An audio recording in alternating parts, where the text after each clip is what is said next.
ကျွန်တော်ပြောပြမယ်ဗျဒီလားကျွန်တော်ဒီယောက်ျားလေးတွေကဘယ်လိုမိန်းမမျိုးတွေကိုခင်ဗျားလိုချင်တာလဲဆိုတော့ပြောမယ်ဆိုရင်ခင်ဗျားတို့မိန်းလေးတွေကတော့ထင်မှာပေါ့ဗျာဟောပြောမယ်ဆိုရင်အရန်ကိုအရန်ထက်မြက်ပြီးပို့ခေါ်လေးပါညာပေါ့အဲ့လိုထင်မှာပေါ့ဒါပေမဲ့ယောက်ျားလေးအရန်လိုချင်တာတော့မဟုတ်ဘူးလားယောက်ျားလေးလိုချင်တာကကျွန်တော်ဒါသူရဲ့ style နှစ်မျိုးပဲရှိတယ်ဒီနေ့တော့ဒီဗီဒီယိုမှာယောက်ျားလေးတွေဘယ်လိုမိန်းမမျိုးပုံစံလိုချင်တာလဲဆိုတော့ကျွန်တော်ပြပြပေးမှာဖြစ်ပါတယ်ဟို99တန်းမှာ99ရာခိုင်နှုန်းယောက်ျားလေးအတွက်ပေါ့ဗျာ0.001% တော့မပြောပါဘူးဟုတ်လို့မလားဒါကြောင့်မို့ဘယ်လိုမျိုးယောက်ျားလေးလိုချင်လဲဆိုဗီဒီယိုကိုအဆုံးထိကြည့်ပေးကြပါဦး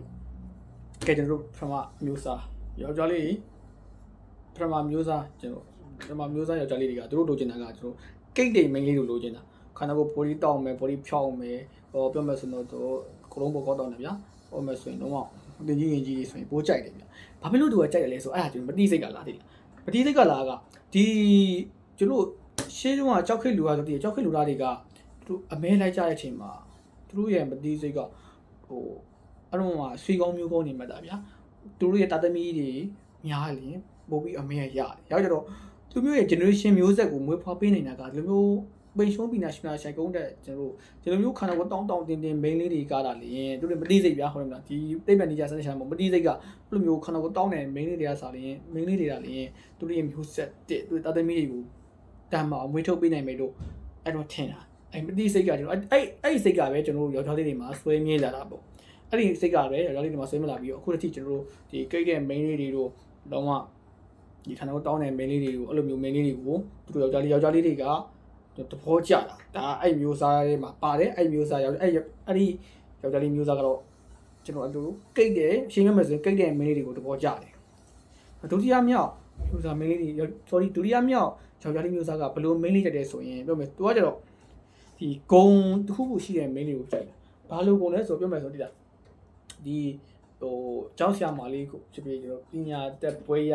ဟုတ်တော့မလားဟိုစကားပြောတဲ့ရေငန်နဲ့စိတ်ထားလေးကောင်းတယ်ဟိုဘယ်မှာဆိုရင်သူတို့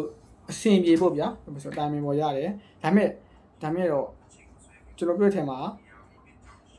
အဲ့လေပဲเนาะအဲ့လေလို့อ่ะเนาะဒီဂုံတစ်ခုဝေရဂုံလို့ကျွန်တော်ပြောမှာဆိုဩဇာဂုံအဲ့ဂုံတစ်ခုအလှပဂုံလေးပေါ့ဗျာနည်းလေရုပ်တန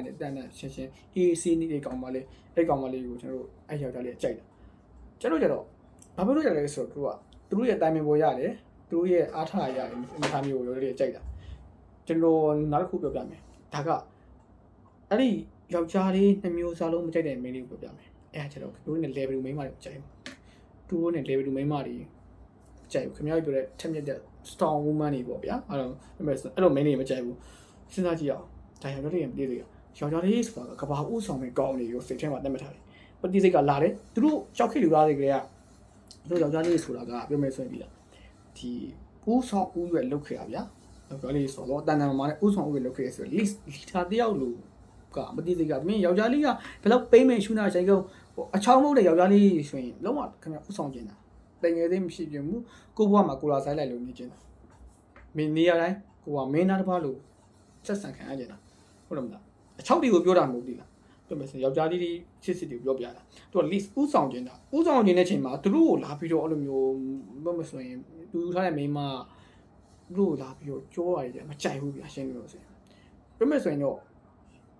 အဲ့လိုမျိုးကိုထက်တာလာလေးကိုမကြိုက်ဘူးကို level 2ပြီးတော့ပြောမယ်ဆိုရင်ယောက်ျားလေးတယောက်ရဲ့ဥဆောင်တာကိုမှားသွားမယ်ဒါပေမဲ့အဲ့မှားတာကို main လေးကနေပြီးတော့နင်းညံ့လာရဲဆိုပြီးတော့အရန်ပြစ်ပုံချပြီးတော့ငါဥဆောင်နေဆိုပြီးတော့main လေးဥဆောင်တာကြီးအောင်မြင်သွားမယ်ဆိုရင်အဲ့မိန်းမတွေကိုခင်ဗျားတင်တော်ကြီးမှာဆင်းပြေးနိုင်ပြီလားယောက်ျားလေးရဲ့စိတ်ကောင်ဖီးငုံသွားတာဗျာဟုတ်တယ်မလားဖီးငုံတော့အချိန်မှာကိုကမိုးဥဆောင်တဲ့အချိန်မှာကိုမိန်းမရဲ့ဥဆောင်တဲ့အချိန်မှာကျတော့သူ့ကိုယ်သူတင်ငယ်စိတ်ဝင်ပြီးတော့အဲ့လိုဖြစ်သွားတာဟိုခင်ဗျားတို့မင်းလေးတွေကတော့ကျွန်တော်တို့အနာဝတော့ကြလို့မိုင်းဟိုကျွန်တော်ပြောစကားတွေကကျွန်တော်ခင်ဗျားတို့လုံးဝစိတ်ဆိုးနေစိတ်ဆိုးပဲများကျွန်တော်အမှန်တရားပြောပြတာလေဒါ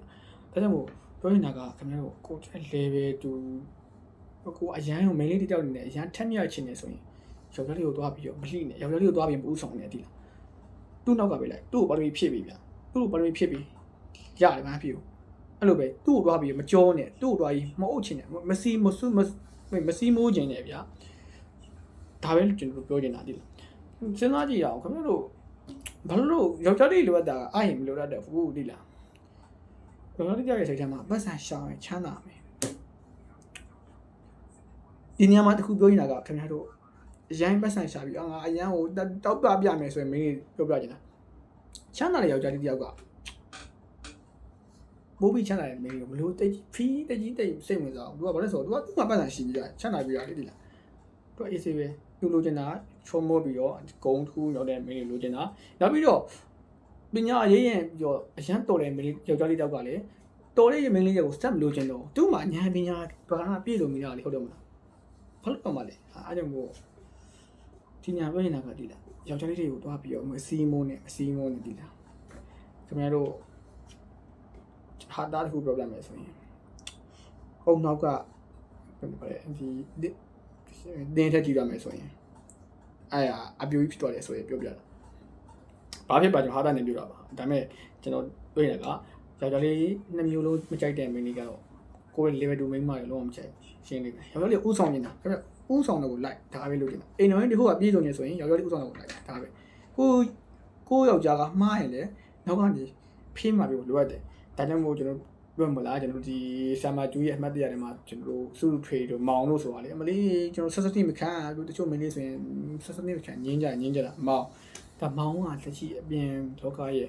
ယောက်ျားလေးတွေကိုထင်ရပြီးတော့ရေးချတာဗျာဒါပဲကျွန်တော်ဒါတော့ကျွန်တော်တို့